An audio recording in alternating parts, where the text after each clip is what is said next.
د لوګر ولایت کرنې مالداري ریاست سره په همغږۍ د کوردایټ موسسې په مالي مرسته د یاد ولایت مرکز او برکې برک ولسوالۍ کې له 1500 تنو بزګرانو سره د کیمیاوي سرې او د غنمو اصلاح شوو تخمونو ویش لړۍ پیل شوه.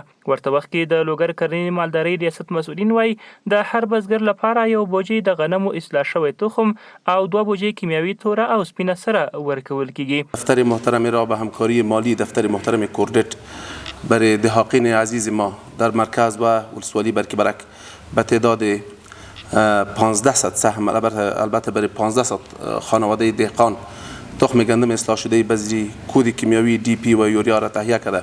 هم په 14 ولایتونو کې پروژې لرو په مختلفو برخو کې. د دې 2040 کلنۍ بودیجه زموږ تقریبا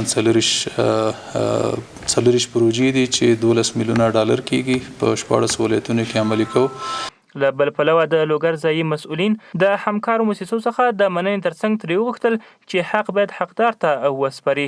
دغه راز د اصلاح شوو تخمونو ویش د حاصلاتو زیاتوالي کې مهمیت که او له بزګرانو څخه د کرنې په برخه کې د پاملرنې غوښتونکي شول. نو دې نه مهمه ده د مسؤلات المسؤلینو د ریاست له رهبرۍ نه چې کوم کسان کوم ټیم د سروې لپاره ګمارل کیږي هغه د شفاف ډول سره هغه کسان په لیست کې ونیسي چې هغه د تخم نه د تخم کار اخلي.